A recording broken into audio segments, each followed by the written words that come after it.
Guten Abend. At moments like this, I wish I had listened to my mother, who insisted that I should continue with my German language lessons. I feel grossly ashamed not to be able to speak German like she did. My apologies. I truly wish that I had listened to her. Let me tell you a couple of stories first, as an introduction. In early 2010, I became prominent in Greece. Up until then, I was living the charmed life of an academic that wrote his obscure books for 20 colleagues that would read them around the world. But then suddenly I became prominent. I became prominent because, as a former advisor of somebody who later became prime minister, I wrote an article in which I said that the Greek state was bankrupt after the 2008 collapse, and that the Greek nation was facing a very significant challenge and choice. If we made the mistake, I wrote in this article, to pretend that we were not bankrupt by getting a huge loan in order to make repayments and get it on condition from our fellow Europeans, and get it on conditions that guaranteed the shrinking of our income, to pretend that you can get out of a bankruptcy through new borrowing would condemn us to 50 years of a Great Depression.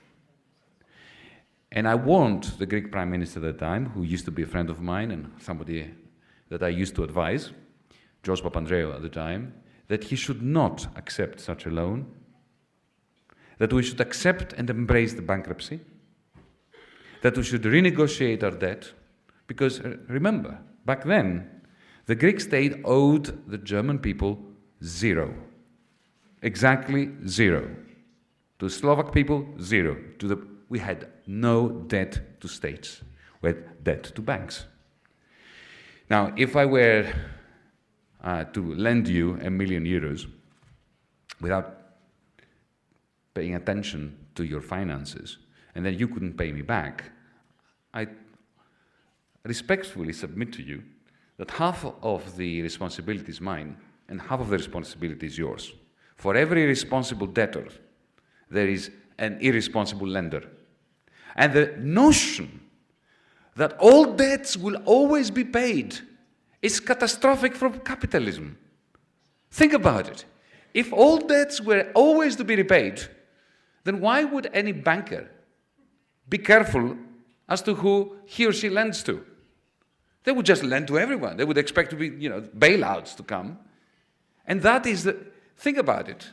Bankruptcy is to capitalism that which hell is to Christianity. Unpleasant, but essential. It doesn't work otherwise. So the idea that all debts will have to be repaid to the private bankers by the taxpayers of another country like Germany is abominable. You don't have to be a left-winger. You don't have to belong to Die Linke.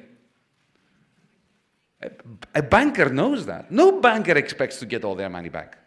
They know that some debts will not be repaid. They take some risks. So when in 2010, George Papandreou, the Greek Prime Minister, went to the European Union and said to them, sorry, we're broke. Just broke. We just can't repay our debts. We'll get into why that happened, but it was a fact. He received a triple 9. 999. This is a historic 9. Remember what had happened a couple of years before that in the United States of America? When Lehman Brothers, the great investment bank, went bankrupt. And Mr. Falz, the CEO, the chief executive officer, went to the Treasury Department, to the Ministry of Finance, and said, we're broke. Can you help? And Hank Paulson, who was the Minister of Finance, the US Treasury Secretary, said, nope, go bankrupt. Imagine the following answer. It didn't happen, but imagine for a second the following answer. No help, no bailout, and you can't go bankrupt. We are not allowing you to go bankrupt. What? It does not compute. How is this possible? If I'm bankrupt, you don't give me a loan, and you don't allow me to default? How is this going to happen? It just doesn't happen. This is what the Greek government received, the 999. No interest rate relief, no bailout, you're not allowed to default. A few months later, of course, because it's like the laws of gravity. You can't defy them for very long. You crash. Huh? Then they gave him the bailout loan, which I had warned against. So think about it. The largest loan in human history was given by you folks to a bankrupt state on condition that the bankrupt state would reduce the income, which was not enough to pay the old loans, and from that shrinking income, it would have to pay the old loans, which the larger income couldn't pay, and the new loans, which were the largest in human history, bigger than the Marshall Plan. But of course, this was not a loan for Greece. It was a loan for Deutsche Bank. Because you know what had happened before that, don't you? About a year before, Angela Merkel went to the place where this guy is sitting, the Bundestag, and effectively secured 500 billion for the German banks after the Lehman Brothers debacle. When Wall Street was collapsing, European politicians were saying to themselves, oh, we don't have a problem. This is the Anglo-Saxons. Our banks are fine. And then they looked inside the books of the banks, like Deutsche Bank, Finanzbank, BNP Paribas, Société Générale, and they found that they were worse than Lehman Brothers. Two numbers. Lehman Brothers had a leverage ratio of 37 to 1. For every $1 it had borrowed 37. Do you know what Deutsche Bank was? 71 to 1. 71 to 1. So you bailed them out. 500 billion. A government which is austere, Protestant, Calvinist, whatever it is, and tightens its belt, sent 500 billion to the bankers. It was very painful for Merkel to do that because she had not understood, like no government, no politician understood what the financial sector was up to. But when Deutsche Bank went to them and said, you know what, we're going to shut our ATMs down, immediately take 500 billion. But it wasn't enough. It still is not enough. You heard what's been going on with Deutsche Bank shares recently, right? But anyway, that's another story. A year later, when the Greek state went bankrupt, suddenly they realized that those banks had lent, the same banks had lent around 400 billion to countries like Greece, Portugal, and Ireland. Another 400 billion. And if Greece could not repay that money, then it would be Ireland, there would be Portugal, and then maybe Italy and Spain. And then we would be talking about 2 trillion. Okay? So they simply thought, Merkel thought, oh my God, how do I go to the Bundesbank? And having just secured 500 billion for these people who were making humongous profits for years, and now they're suddenly bankrupt, and they want us to bail them out a second time. So they decided to bail them out anyway, but to call it solidarity with Greece. Do you know what percentage of the money that Greece got from the first bailout, the second bailout, and the third bailout is going to the Greek state? 6%. The rest went all to the banks. So it was a bailout for the banks. Now, I don't have a problem as an economist bailing out the banks, because the banks are not just any businesses. If the banks shut down tomorrow, and we know what happened in Greece when they shut down, the whole economy grinds to a halt. So there is an argument for bailing out banks. There's no argument for bailing out bankers and letting them control the banks that they crashed against the wall with taxpayers' money, and no control over what they do with this taxpayers' money. Now, Greece should not be important. To us Greeks, it should. To you, it shouldn't be. Let me put it slightly differently. We were discussing this earlier in some interview. Suppose that in 1999, a certain gentleman called Kostas Simitis, who used to be a professor here in Germany of law, once upon a time, who happened to be the Prime Minister of Greece at the time, 1999, imagine that he had an epiphany in his sleep. Imagine that God and his angels appeared in his mind and said, don't get into the Eurozone. Well, you would not be discussing Greece now. You would be discussing Greece as much as you are discussing Bulgaria. It would have its drachma, it would be more sluggish during the period 2000-2008 in its growth. It wouldn't have 5% growth. It would have 1% growth. And then after 2008, it would go down a little bit, like Bulgaria did, but there would be no crash. And it would be recovering now. So imagine he had done that. Well, do you think that the euro crisis would not have happened? Of course it would have happened. This is a systemic crisis. It would have happened somewhere else. Greece was like the little canary in the cage that the miners used down the mines. They had them there in the cage in case there was methane that escaped from the mine shaft as they were drilling, so that the canary would die first. They would see it and would think, oh my God, there's a problem here, let's evacuate before we die. So Greece is the canary that died first. It did not cause the crisis.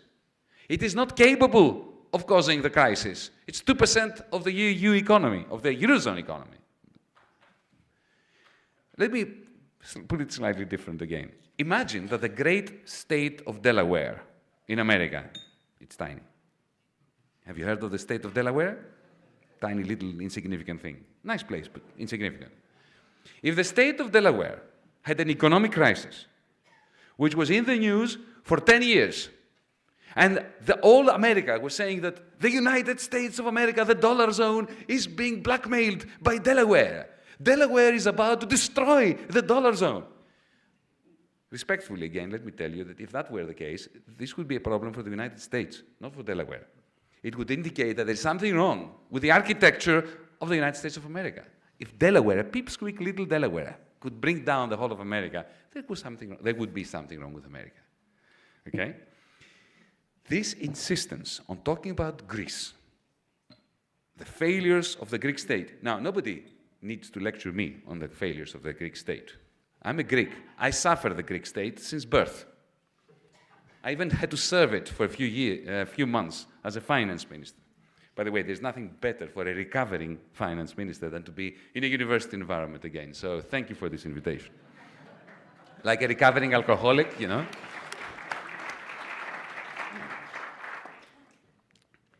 Now the question is, why does Europe, all of Europe, and I'm not blaming Germany, France, Greece, all of us, all of our elites, our ruling classes of governments, why are they refusing to have the discussion that we should be having? Why are we constantly talking about Greek debt? Who cares about Greek debt? It is just a symptom. It's like going to a doctor, knock on wood, and suffering from cancer, and you're in pain. And the doctor says to you, oh, you're suffering from a pain crisis. It's true. You're in pain. But this is a useless diagnosis. Pain is a symptom of the cancer. Greek debt is a symptom of the architecture of the Eurozone. Let me give you another brief story. 2011, after the crisis had erupted, I remember I was flying from Frankfurt to New York, going to a conference. And I was sitting next to a very nice person. His name was Franz, I remember, German. And you know how it is, these long flights, take 10 hours. After a while, you start talking because you're so bored. So he started telling his story. And he said he was a recovering banker, former banker, Deutsche Bank. Oops, shouldn't have said which bank. Anyway, France, I'm sure there were quite a few Frances back then. So he was telling me his story. And I asked him, why did you resign? He said, oh, you have no idea. I lived a charmed life up until the creation of the euro. And a nightmare after the euro was created. I didn't understand what he meant. He's a banker, after all. Why was he living a nightmare after the euro was created? He said, listen, up until 2000, actually 1998, because the euro was almost complete by 1998. We saw the paper in 2000, but it was more or less all locked in by 1998. He said, up until 1998, from the early 80s when I started my career, I was the master of the universe. I would fly to Athens, I would fly to Madrid, I would fly to Paris to meet clients, corporations, municipalities, state-owned enterprises, governments, who wanted money from me, from Deutsche Bank. Right? And I would be treated like a king, like royalty. They would take me to the opera. They would take me to the best restaurants. They would try to smooth talk me. They would give me all their business plans and data, and they would be very reverential and look at me as if I was the person from which life depended. And then I would go back to Frankfurt, and I would look at this data for about a week, study them, the different requests for funding. Eventually, I would decide who would get money and who wouldn't. It was great. And then the euro happened. Life wasn't worth living.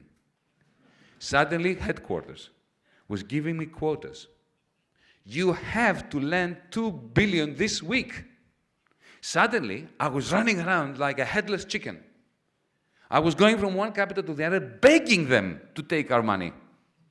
I was bribing them to take our money. And they treated me with contempt. They had the power suddenly. All those people who were responsible for the corruption in Greece, in Italy, I had to push money down their throat. And if I didn't, my job was on the line, my bonuses were reduced. If I didn't lend, I didn't care about their creditworthiness. I didn't care about their business plan. I wanted them to take the money. And I resigned because I had a stroke doing this. Now, question, why did this happen? What was the change? You see, all these questions are related to the same issue. What did we do when we created the euro? Why did we do it? And why are we failing to respond rationally and humanely after we made that mess? As you may have noticed, in the last year, I was in the Eurogroup as Greece's Minister of Finance.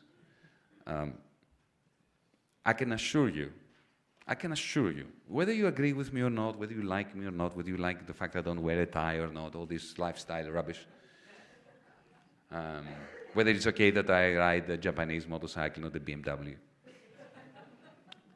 If you were with me, if you were a fly, sitting on my shoulder and we were watching it, you too would think of the words of a famous quantum mechanics physicist, Niels Bohr.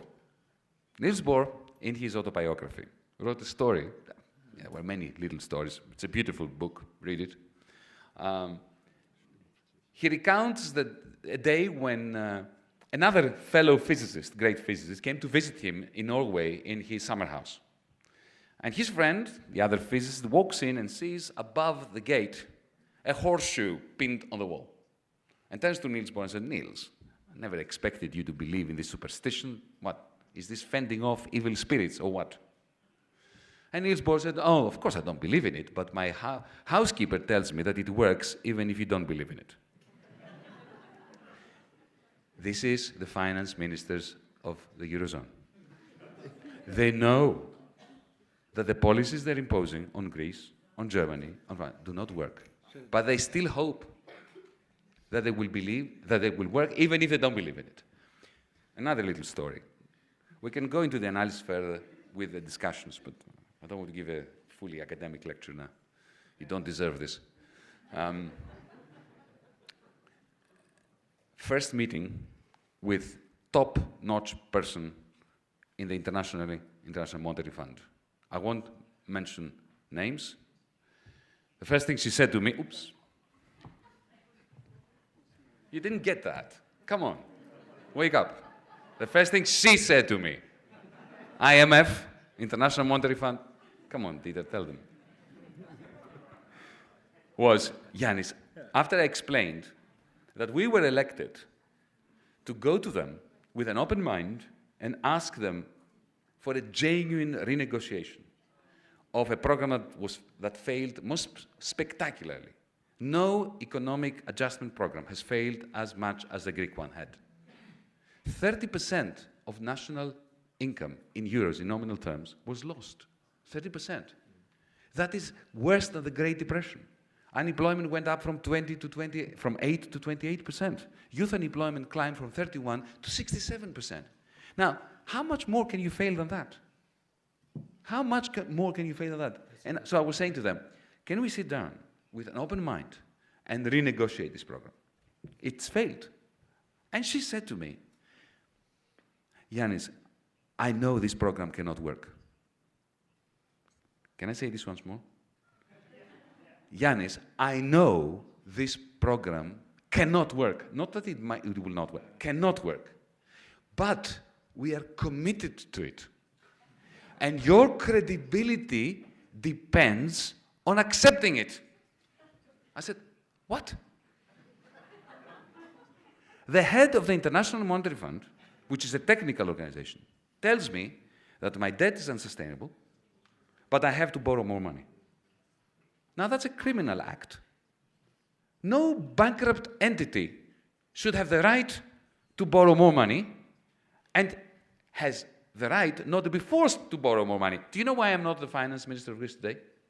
Because I refused to sign on a new loan agreement that committed Greece to getting another 85 billion from you, because I knew we couldn't repay it. And I said, you know, what's my moral duty as a finance minister? Not to take more money if I know I cannot repay it. And I can't even repay the existing debt.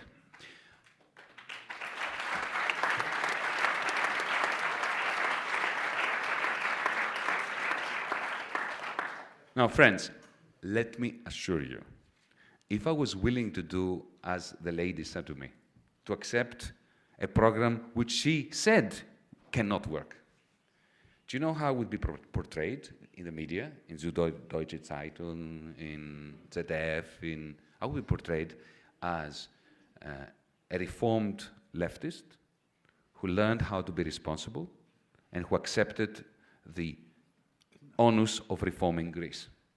That's how I would be based in the light of acceptance. It's because I said no to another loan from you, which is bad for you and bad for us. The fact that we dared say no to the Troika that had failed, that we dare say no to a program which the Troika tells us behind closed doors that it can't work, that we're being discussed in terms of what clothes we wear and whether we have a demonic smile or not.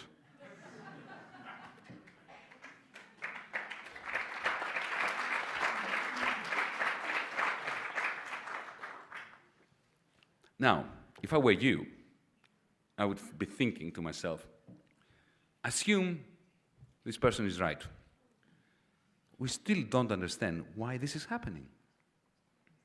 If I'm saying what I'm saying to you is right, do you know what this means? It means that Wolfgang Schäuble does not care about getting your money back. Because if you do, then you don't give more loans to a bankrupt entity. You don't. And he doesn't care about getting your money back. How do I know? The beauty of those 5-6 months in power, or not in power, without any power, in government.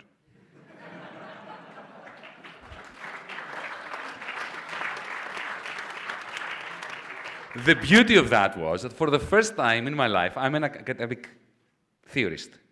I didn't have to theorize. He told me. When I said to him when was it? Sometime around the 25th of June, I said to him, Wolfgang, do you think that if I sign that, there is any chance that I can repay these loans? He said, no. And then I asked him, so why you're doing this? And the answer, I've already published it in Die Zeit sometime in the summer, so I'm not revealing something that I haven't said before, was because I want the Troika in Paris. How can I let you off the hook? When Europe is coming to the point of crushing one proud nation in order to control the national budget of another, you know there's a problem. And this problem is not a problem of imperialism, Dieter. It's a problem of a rotten European Union, because this policy is what is now causing huge problems in Germany. Your pension funds in this country are going bankrupt because of negative interest rates. Why do we have negative interest rates in Germany? We have negative interest rates in Germany because the Eurozone is collapsing. Draghi has to pump out 65 billion a month in order to keep the euro afloat.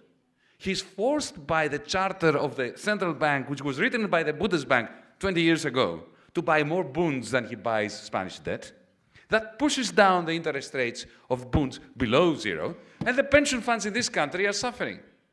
And you have this remarkably irrational situation. The Germans are a rational nation. Kant was born here. Hegel was born here. Marx was born here. We have the greatest tradition of rational thought coming from this country. And yet you have a situation where today in Germany you have the lowest level of investment since the war when interest rates are negative. Now, how clever is this? Isn't this a failure? I can assure you, ladies and gentlemen, that this is the other side of the Greek depression. The Greek depression and the fact that your infrastructure in this country is crumbling and the government that could be effectively be paid by the investors to invest. That's what negative interest rates means. You're being paid by the people who lend you money to invest in the Hamburg port, on hospitals, on things that are suffering in Germany today because of underinvestment. It's choosing not to do this. So there are no winners in this. My great disagreement with many comrades in France, in Italy, I've been saying for 6 years, stop this business of blaming Germany. Just stop it. This process of turning one nation against the other is part of the malaise, is part of the problem. Nobody benefits from this. There are individuals that benefit. There are bankers that benefit. There are politicians who think that, they hang on to their ministry or to the chancellery a bit longer. But no nation benefits. The German nation suffers just as much as all other nations. I've been saying this for 6 years. I have been going from one meeting to another in Greece, warning my fellow Greeks not to turn racist, never to start a sentence with the words, the Germans. And I keep saying, I'm trying to use humor.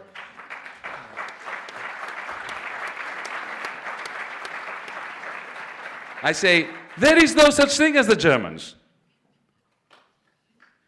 There are many Germans. I mean, I know that most of the people I loathe are Greeks.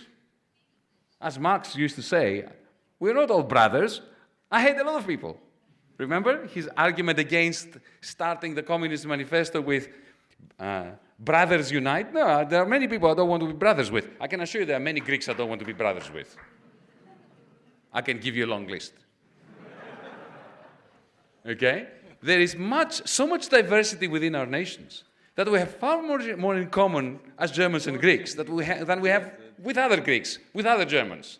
And it's about time we start thinking in terms of we Europeans and identify the causes for this disintegration, which is threatening us with a postmodern version of the 1930s. And I don't mean that in the abstract. I mean this concretely. So let's go to the 1930s for a moment. Why did we have the Great Depression and the destruction of Europe in the hands of the fascists and the Nazis? And all those liberal bourgeois idiots who thought that they can use the Nazis, like Hindenburg, and control them. Like Frankenstein, who thought he could control the creature that he created and was murdered by it. Yeah? What happened then? Allow me now to wear my academic hat of an economist just for a few minutes. If I bore you, throw something at me. I will respond positively.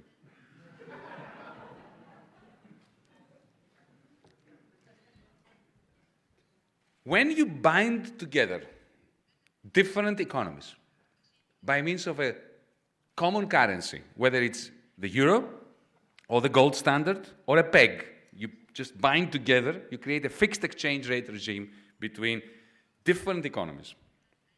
You are asking for trouble. Unless you put into the system the shock absorbers which are necessary and the institutions that are necessary to stabilize it. In the 1920s, we restored, after the First World War and the shameful Versailles Treaty, we restored the gold standard. Effectively, all the currencies became one. Of course, the French and the Americans had different notes in their pockets, but the exchange rate was fixed. And it was all fixed to the value of gold, to a quantity of gold. Yeah? Now, What do I mean by different, disparate economies? Every economy is heterogeneous. Germany is heterogeneous. You have areas of Germany that are in surplus with other areas of Germany which are in deficit to the surplus ones. So Eastern Germany has a tendency to be in deficit in relation to the area around Stuttgart, around Frankfurt. It happens in every country, in every economic union. In Britain, Yorkshire will always be in deficit to the London area. In America, Arizona will always be in deficit to California.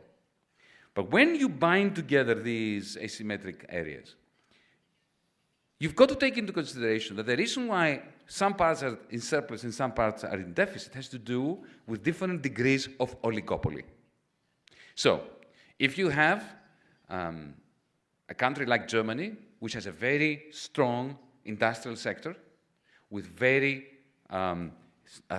powerful economies of scale, by definition, that economy is going to have a preponderance of corporations that have the capacity to set prices with significant differences between prices and marginal costs. And when you have this kind of market power, this is first-year economics, it's not even Marxist economics, it's standard economics. When you've got this kind of bargaining power over consumers, this means that if there is a reduction in demand, what tends to happen is output adjusts, price doesn't. And that means employment is cut during the bad times. When this kind of economy is bonded together with an economy like Portugal, like Greece, like Spain, where you've got lots of small companies, fewer people working in there, no economies of scale, producing non-tradable goods, goods that mostly cannot be exported to Germany, like haircuts and paellas. Huh? By the time they come to Germany, they are stale. What happens when you do this? Well, let me tell you what happens. A massive flow of money, a wave, a tsunami of money goes from the surplus country to the deficit country. You know why? Because when you've got an industrial sector which has monopoly power and the capacity to produce things that other countries cannot produce, like cars. You know, I was trying to make the point to students, to other finance ministers, that however much you reduce wages in Greece, Greek cars will not compete with German cars because they don't exist. Think about it, it's an important point. So this idea about competitiveness, it has to be taken with a pinch of salt. Yeah? So when you bind them together, what tends to happen is this. The moment a German banker believes that this common currency or fixed exchange rate is there to stay, the moment they think that, they think, I better lend some money to the Greeks. Why? When you have a net export regime, when you have a surplus of trade with a country like Greece, by definition, at the very same time, you have a net flow of money from Greece to Germany. Every time you sell a Volkswagen to Greece, and there's nothing equivalent being sold to Germany from Greece, 20,000 euros go from Greece to Frankfurt, and they go in a bank account. Now, this means that the greater your exports, your net exports from the surplus country to the deficit country, the greater the glut of money in Frankfurt. Do you know what bankers hate the most? Money that they are not lending. So they need to lend it. They can't lend it all to Germany. Why? To Germans. Because the Germans don't want it. The Germans do not have that much of a need for it. Interest rates, therefore, fall very low in Germany because there is a surplus of savings, of money. So the Frankfurt banker, Franz, in my story, is forced to find ways of lending it to the Greeks, to the Portuguese, where there is a dearth of money because all the money has come to Germany to buy for the Volkswagens. This is just arithmetic. It's just, there's no politics in what I'm telling you. This is pure geometry, arithmetic. Okay? My deficit to you is your surplus to me. That's it. You cannot at the same time be proud of your surplus to me and castigate me that I have a deficit. You know, not even a 5-year-old would do that.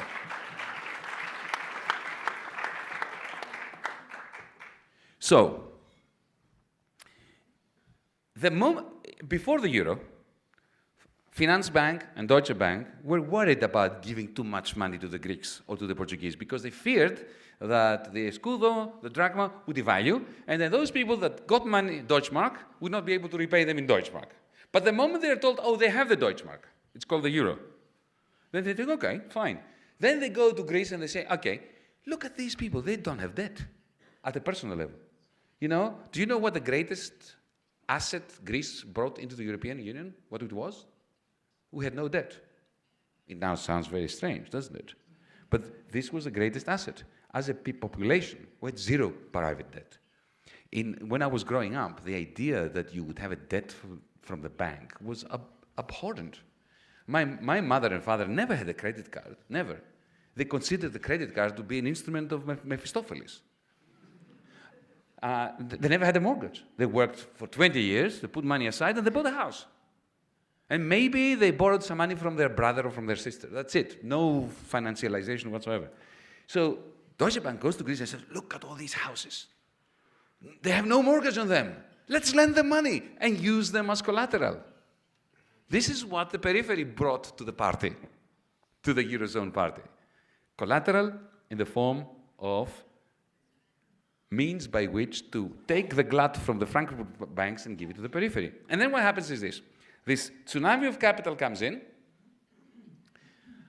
which is exactly what happened in the 1920s with the gold standard. This tsunami of capital goes from the surplus to the deficit countries. By going into a place which is not competitive because you've got small firms that are producing paellas and Greek salads and not Volkswagens, what happens is it's much easier for this money to find its way into buying another house, buying another imported Volkswagen, building a motorway in order to satisfy your local corrupt developers. Yeah? And that creates a semblance of growth. People have more money, they spend more money, they buy a new Porsche. Yeah, they do. We had more Porsche Cayennes in Greece than you had in Germany. Seriously. No, this is a fact. Not per 1,000 inhabitants, in absolute terms. You couldn't go anywhere in Athens. There were Porsche Cayennes everywhere. We had a serious traffic jam problem because of the Porsche Cayennes in Kolonaki, in the Ladita part of Athens. Yeah? I may be joking a bit, but it's true. Okay? And so this, between 1999 and 2008, when the whole financial disaster took place, Greece was growing at 5%, you were growing at 1.1% because of all this debt-fueled Ponzi scheme. People like me were out on the streets demonstrating against this regime. Okay? And then, of course, what happens is that the bubble bursts, like it did in 1929, beginning from Wall Street. Immediately, the common currency of the era, the gold standard, started collapsing, and very soon, the peoples of Europe were turned against each other and against themselves, and fascists were on the rise. Our generation's 1929 took place in 2008. What happened immediately after that? Wall Street collapse. The common currency of that era, of our era, started fragmenting the euro, and very soon the Greeks hated the Germans, and the Germans hated the Greeks, and everybody hated the French. Yeah? And we are disintegrating. This is why I'm saying that this is a systemic problem. We have created the gold standard in the middle of Europe. The reason why we did it was just to look at it historically a little bit. You see, there is a very important question that I think, especially the younger members of the audience, students of politics, of economics, and sociology, you should ask yourselves this question. The United States of America is a highly imperfect country. Highly imperfect. No? It leaves much to be desired. Yet, every time they had a crisis, a financial crisis, in the 19th century, in 1909, in 1911, in 1929, in the 1960s, they came closer together. They consolidated. They created new institutions that worked, like the Federal Reserve, which was a result of a financial sector collapse in the beginning of the 20th century, like the New Deal by Franklin Delano Roosevelt, which created the institutions, the FDIC, that in 2008 saved the banks without making the state of Nevada pay for the banks of Nevada, unlike what we did here in Europe. So the question that you should be asking yourselves is, why is America consolidating, however imperfectly, every time there's a crisis, they get closer together and they become more resilient to the crisis, and we are failing so miserably? Now, if somebody from Brussels was here, or Schäuble, or from Frankfurt, they would say, oh, but that is not true, Yanis, you're lying again. We have consolidated. We have created new institutions, a banking union. We've created the European Stability Mechanism, things that we had not done before. Are you serious? There's no banking union. We created a banking union in name so as not to have it in practice. Do you know what a banking union means? That if I were to donate €1 million to you, that you wouldn't care whether it's in a Greek bank account, a Portuguese bank account, or a German bank account. Well, if you didn't care about that, you would be a fool. Because a €1 million is not worth the same across the union. Why? Because the chances of being haircut differ depending on the solvency of the state. We don't have a banking union. We have a common supervision of banks, which is terrible because you're putting ECB officials in a terrible situation where they have to lie. Imagine for a moment that you got a job with the ECB to go and supervise a Portuguese bank today. Forget Greece for a moment, Portuguese bank. You go there, you look at the asset books. You know? If you do your job properly, as you should, as a diligent European official, you look at it, it's bankrupt. You can't say it. You can't publish this. You cannot go to the ECB and say, my recommendation is that this bank is bankrupt. Why? Because if you do, then suddenly Portugal will collapse. Why will it collapse? Because if that bank is bankrupt, firstly, the first thing that will happen is that the savers, those who have saved more than €100,000 in that bank, will lose their money. Because the state of Portugal, unlike the state of the Netherlands or the federal state here, doesn't have the money to save that bank. And nobody else can, because we don't have a banking union. We don't have a common deposit insurance system. And Wolfgang Schäuble is adamant. It will never happen while I live, I heard him say. Yeah? So we don't have a banking union, but we call it a banking union. This is George Orwell, remember, 1984, doublespeak? Or Goebbels, you take something that means X and you say that it means not X. The European Stability Mechanism. We should really have called it the European Instability Mechanism. This is a fund that supposedly lends to bankrupt governments.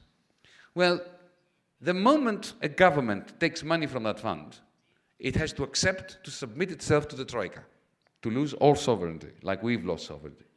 Immediately that government falls. Who's going to use it? No one. This is why it's not being used. That's why Mario Draghi had to print all these euros every month, and therefore create the problems in the pension funds here in Germany. So we have not been consolidating. We do a lot of window dressing. We're excellent at producing euphemisms. We produce nice acronyms, ESM, EFSF, okay, banking union. It's all smoke and mirrors. There's no consolidation. There is more fragmentation now in the Eurozone economically, socially, than we've ever had. And the reason, of course, for this is because we have no democracy. None. I was saying before to some good folks with whom I was talking that I object to the term democratic deficit for the European Union. It doesn't make sense to say the European Union has a democratic deficit.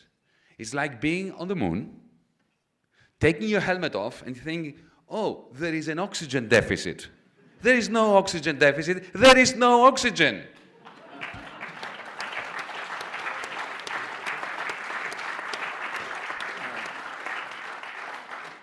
Now, why is that? Why is there no democracy oxygen in Brussels or in Frankfurt?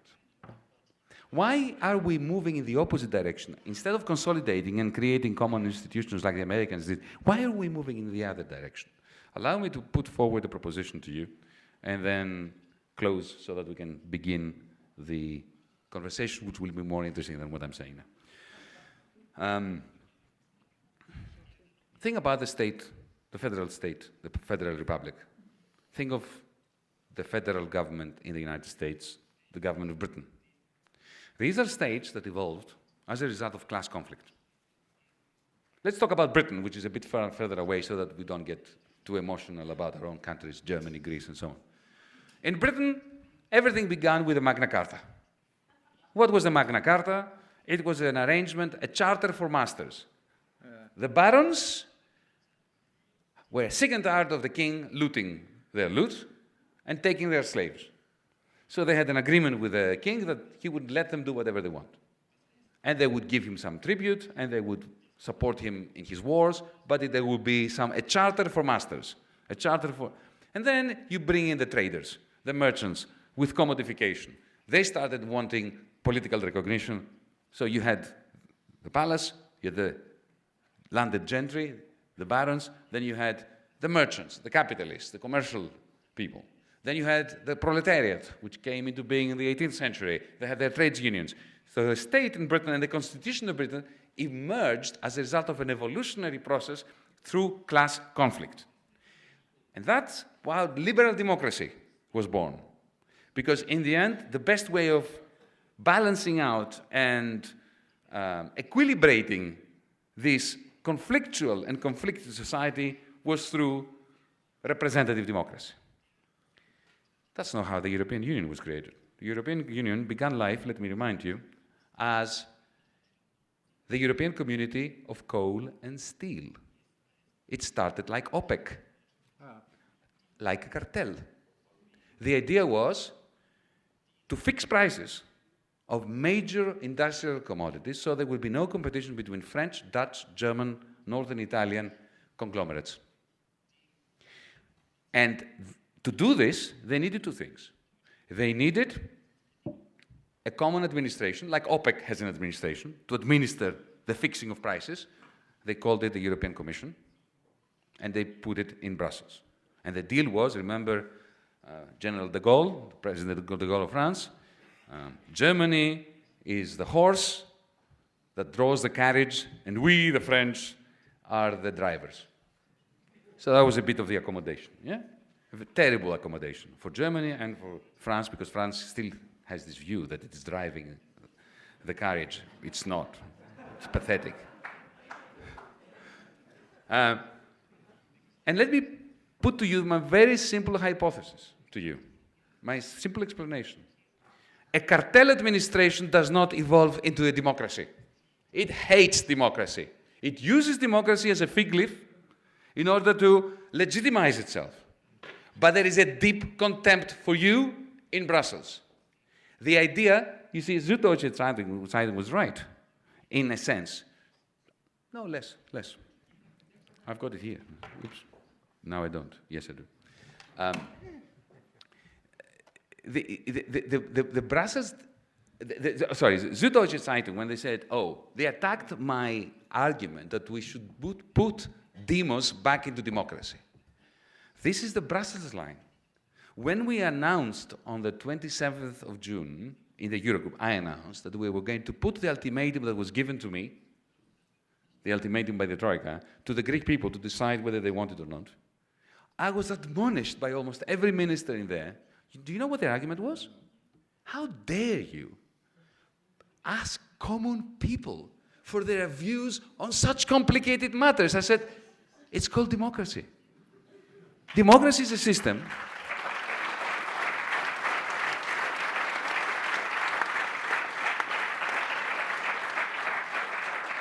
Democracy is a system where everybody gets a vote independently of how rich or poor, clever or stupid, rich in their faculties or aesthetic, or poor they are.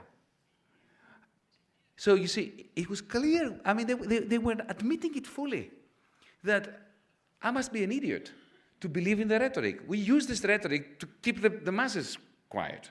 But we don't believe it in ourselves, that they should have the right to make these decisions. So you see, there is a fundamental problem here.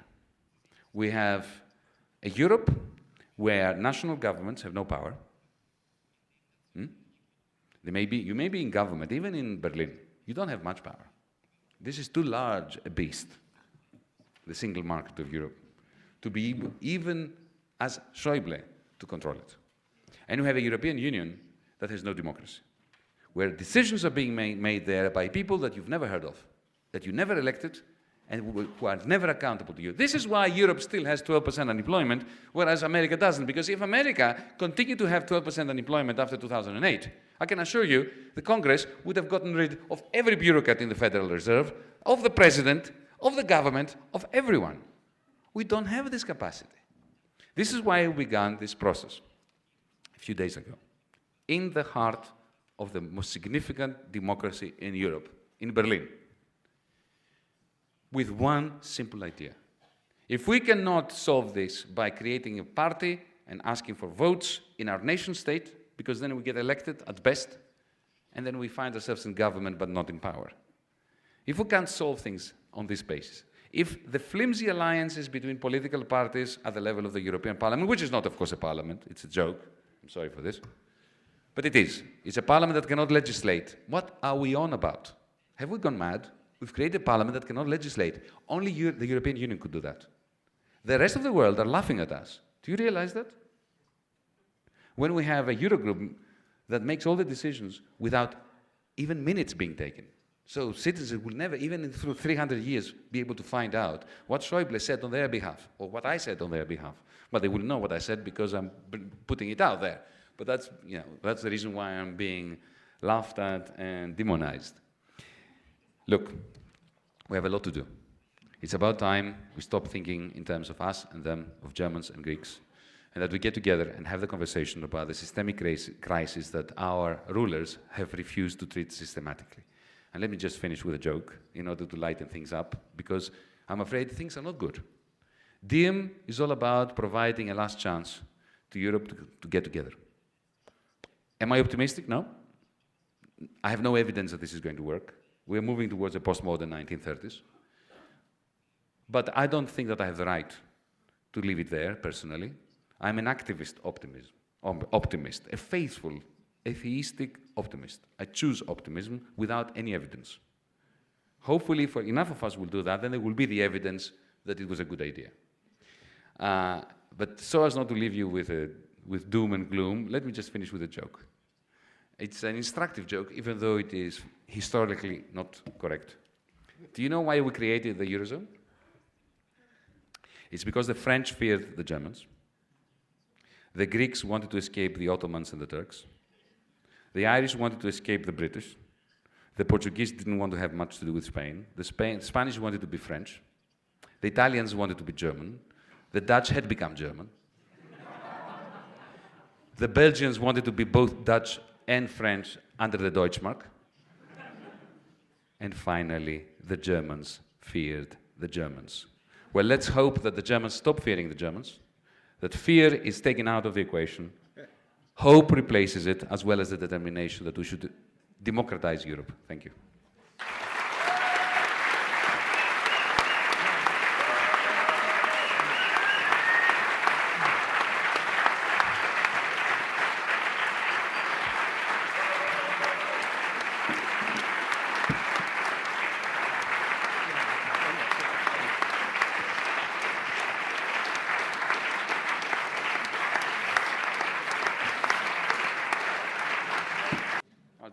So that we can see.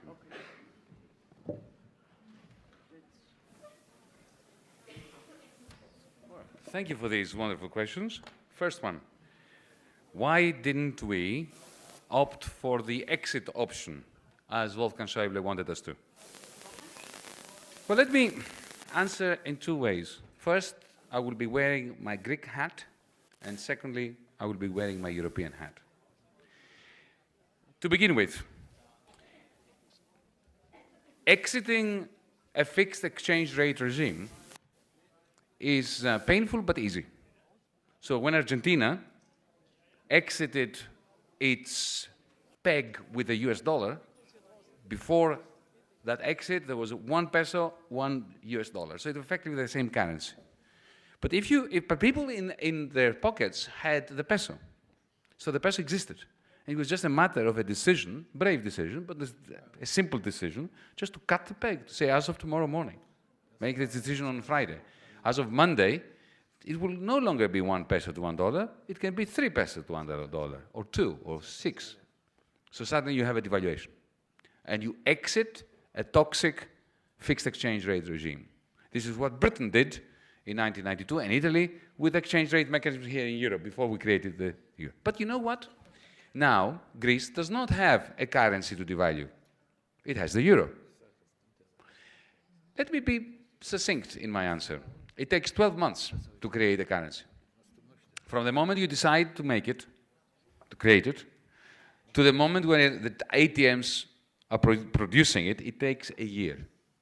It's a complicated business to recalibrate the banking system, to get the thing printed, to get it distributed in large numbers. In Iraq, for instance, the Americans took 9 months, and they used 23 jumbo jets distributing currency that they had printed all over Iraq.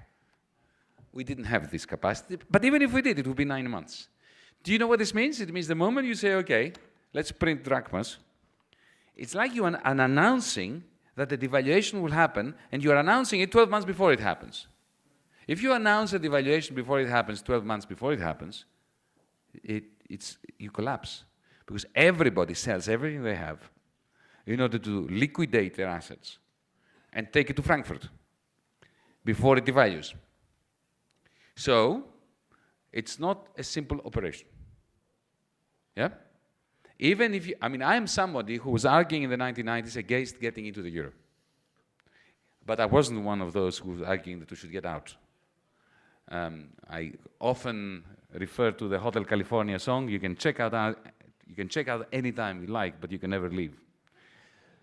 At least not without terrible cost. Yeah? So that's my answer to you as a Greek, with my Greek hat on. Now let me wear my European hat on and explain why it would be catastrophic if we did. Mario Draghi said something very correct once, about a year and a half ago. I think it was in Helsinki. He said that for the euro to survive and to prosper anywhere, it has to succeed and prosper everywhere. That was a very clever thing to have said. Because the moment Greece gets out, let's say we get out, what do you think investors will start thinking? Who is next? The moment that idea gets into investors' mind, they start speculating as to whether it will be Portugal or Italy. So what do you do if you think that Italy is going to get out? You start shorting Italian bonds. You try to push them, you bet against them. And then they come down.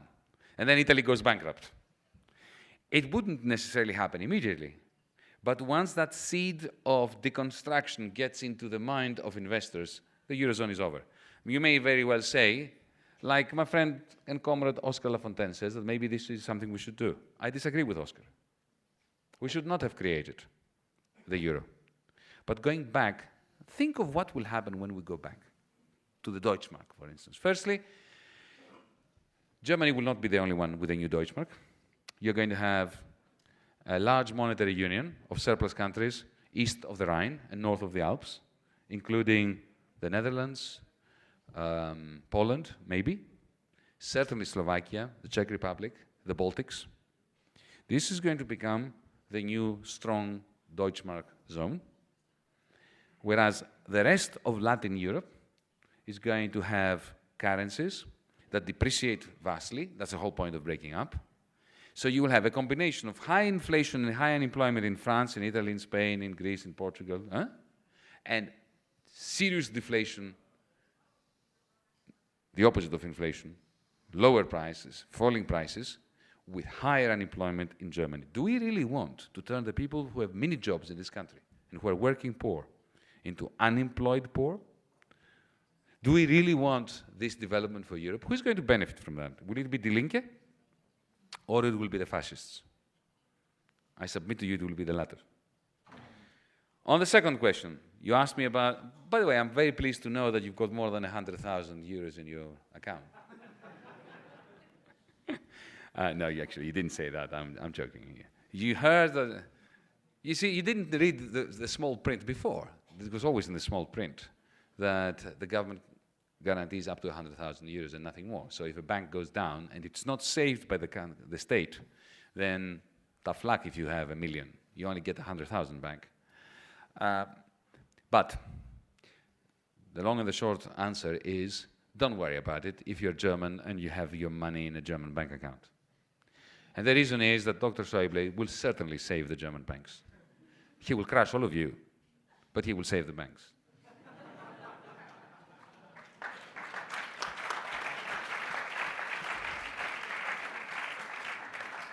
You see, this is the problem now in Europe, in the Eurozone. I spoke about the fragmentation. The new banking union, supposed pseudo-banking union rules are very clear, very clear. A nation-state government can salvage a bank if it can afford it, and Germany can afford it. The Netherlands can afford it, and Dijsselbloem has done this. An Italian bank, a Portuguese bank, a Greek bank would not be saved because the states don't have the money. So if you've got remember I said if you have €1 million in an Italian or a Portuguese or a Greek bank account, it's a lot more risky than having it in Germany or in the Netherlands. Now that is a disaster. You know why?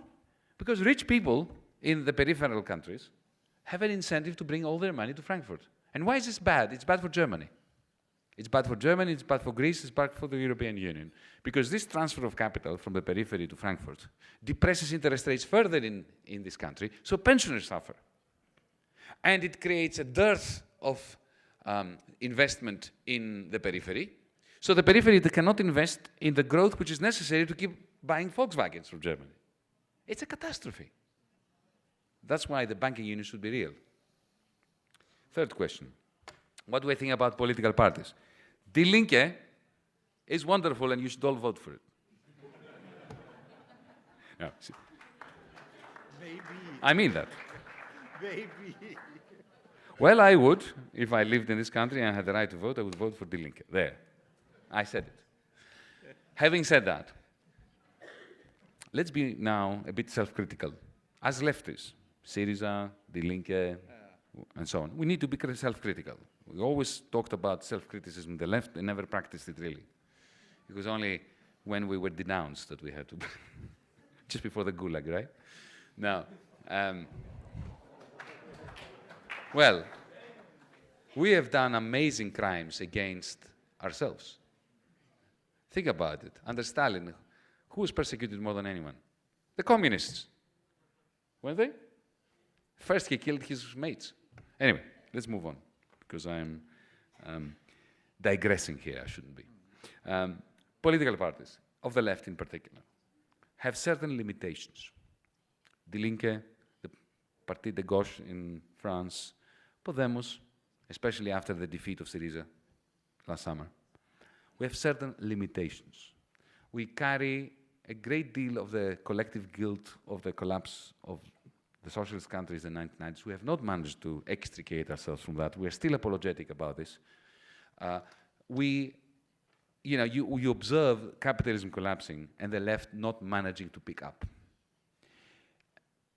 In the 1930s, when we were very strong, much stronger than we are now, we still failed to stop the Nazis and the fascists.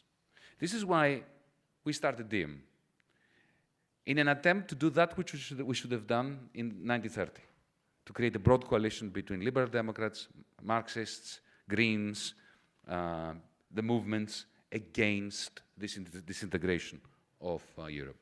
Parties at the nation-state level are absolutely important. And this is why DiEM is not a party.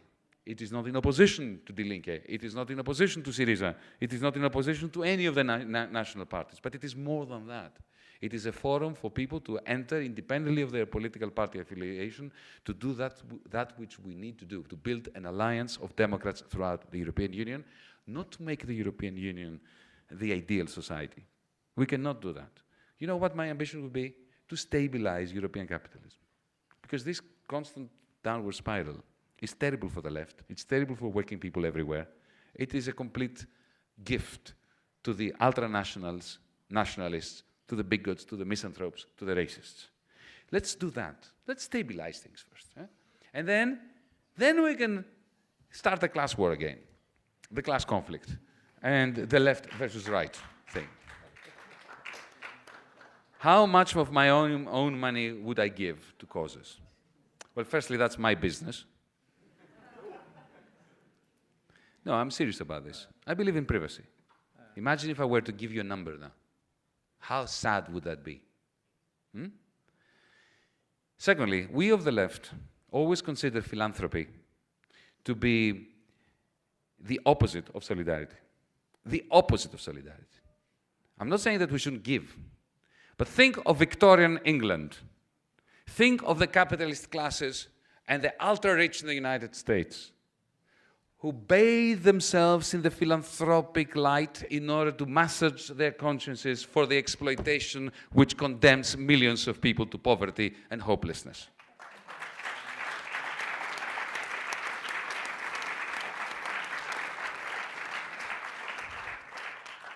Helping people, I believe that old Christian, proto-Christian tradition should be done in silence and outside the limelight. So I wouldn't answer your question.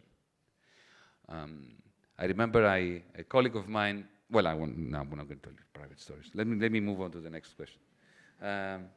Who has the power? This is a fantastic question. Because you see, the problem with capitalism is that in the end, no one is responsible. Remember Marx's brilliant description of the anxieties of the capitalist. Marx was not a moralist. He hated morality and moralism. He loathed it. He was a herald of emancipation, not only of the working class, but in a Hegelian way, of the capitalists too. Because remember the master-slave Hegelian paradox?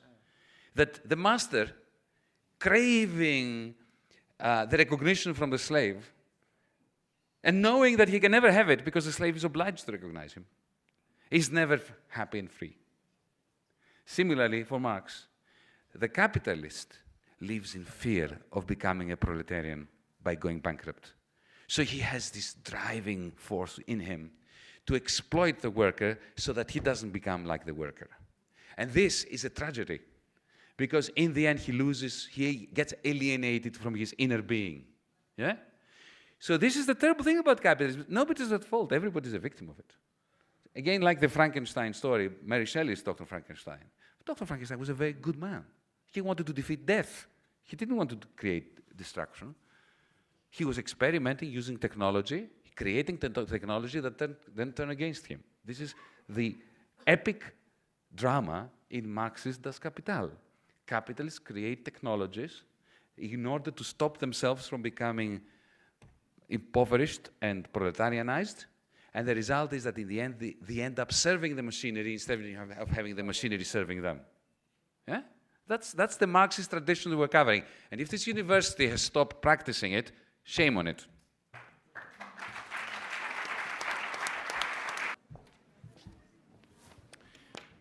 The first question concerning the links that I envisage between Diem and other movements and other such attempts to bring people together across Europe and within countries, as many links as possible. As many links as possible. The way I conceptualize Diem is like infrastructure. An infrastructure which will provide to many existing movements, people from different political parties, to come together and become more than the sum of the parts. The Plan B in Madrid, for instance, was put together by, effectively, Miguel Crespo Urban, who was 2 nights ago in Berlin with me, and we launched Diem together. And I'm going to be in Madrid as Diem, participating in what he's organizing in Madrid. So this is the kind of coalescence that we're looking for. Sectarianism must end. Somebody asked me towards the end, why is the right better at mobilizing? Well, firstly, you know, they say the devil has the better tunes, and the simpler answers. So if you point to a Jew and say it's his fault, okay, and you are building on a prejudice that was already there, it's a simple solution. You kill the Jew, you kill the Greek, you aim at the German. At a time of hopelessness, bigotry, misanthropy, barbarianism has an easy task. For us to have this conversation, when we're talking about the euro, for example, look, remember the question that I was asked. You were against the euro, but you didn't argue that we should leave the euro. This is a complicated thing. To answer this question, why did somebody who was against the euro is now trying to save it? I cannot do it by saying it's the fault of Schäuble or of the Nigerian who sells fake products down the street. That's an easy answer. It's a stupid answer and a toxic answer, and a dangerous one. So we are burdened by rationality. And rationality means complex thinking. The problem is that most of disaffected people today work all day in jobs that are soul-destroying for very little pay. They go home and they want to forget about serious, depressing things. They have no strength, energy to have this discussion. They collapse in front of the television and they watch some stupid program that tells them that it is the fault of the migrants. And that they go to bed dreaming of ways of killing migrants.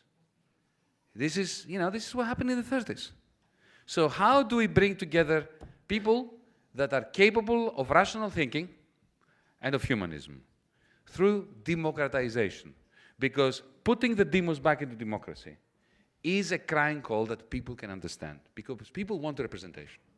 They want their voices to be heard, even if we disagree with them, even if they are disaffected and so on. So we have to use democracy. Democracy is a crying call for the left.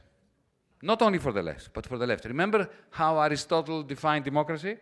It's a constitution in which the poor control government. It's completely class-based.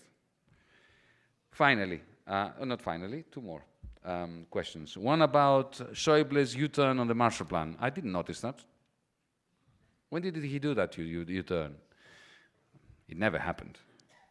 It really never did. There was never a proposal by Schäuble on a Marshall Plan. And you know what? We don't need a Marshall Plan.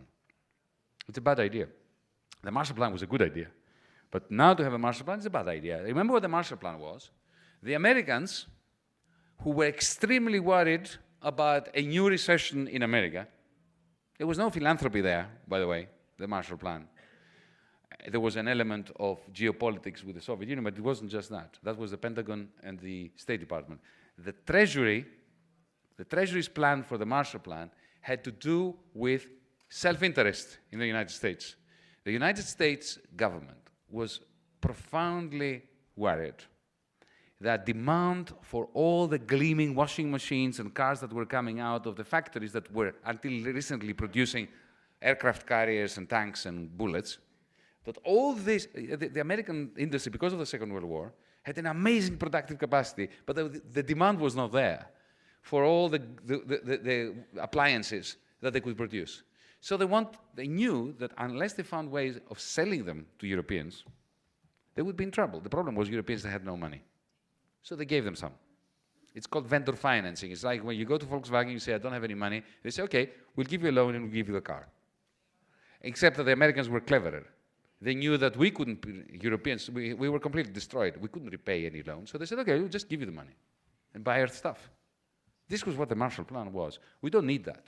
What we need is a New Deal. What Roosevelt did in 1936 is what we need.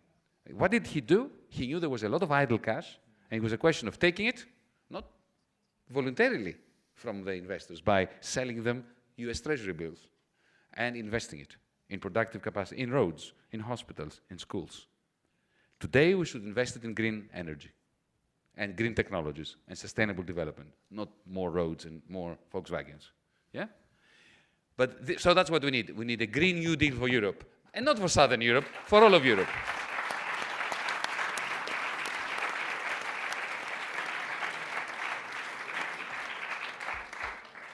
Bernie Sanders and us. I am delighted to see Bernie Sanders winning New Hampshire. And I am delighted. Bernie Sanders is a friend. He's a friend of Europe. He's a friend of my country. I received messages from him during our struggle when I was in the ministry. I have very good friends working for him on policy. Jamie Galbraith, who was only the other day in Berlin, sending us a message for Diem, is on his team. I am thrilled and very amused by the media and how they're reporting it. He's the socialist from Vermont who won New Hampshire, and it doesn't occur to them that there aren't that many socialists in New Hampshire. There aren't. Maybe there are 3, 4. Right? And yet he won. Why? Because old politics is dead.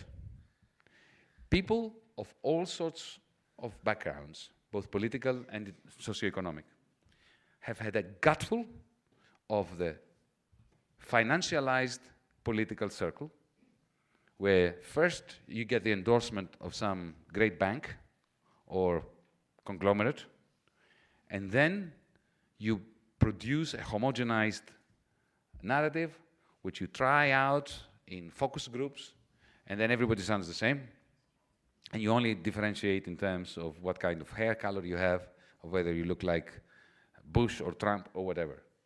The people who voted for Bernie Sanders voted for a set of principles that have regained currency in America after 30 years of lies and damned lies. First, we had the lie of the neoliberal lie of trickle down. You give more money to the rich, and some of it will trickle down to the poor. And instead, we had trickle up. Yeah, we had trickle up. And the American people understood that after 2008. Now, they were polarized. Some of them went crazy and wanted to punish the establishment by voting for Trump. The others were attracted to a man of principle.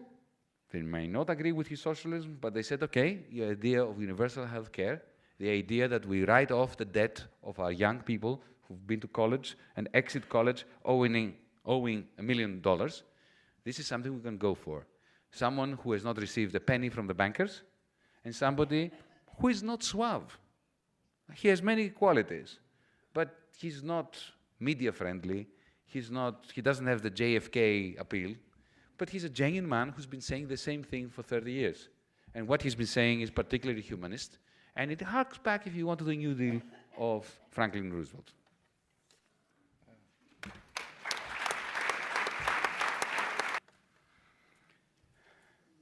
All of us, even Germany, has very little power in this European Union. Of course, the smaller you are, the more indebted you are, the less power you have. But then again, in a way, I felt that our people were empowered during the first 6 months of January to June, of the first 6 months of 2015. Because, you know, when you've got nothing to lose, then maybe you're freer. And on the 5th of July, the people of Greece, even though the banks were closed, every television channel was bombarding them with scaremongering. If you vote no, Armageddon next morning. Greece will cease to exist. A nuclear bomb will be... I'll tell you something that you won't believe, but it happened. During that week, there was a forest fire. It was July, we have forest fires in Greece.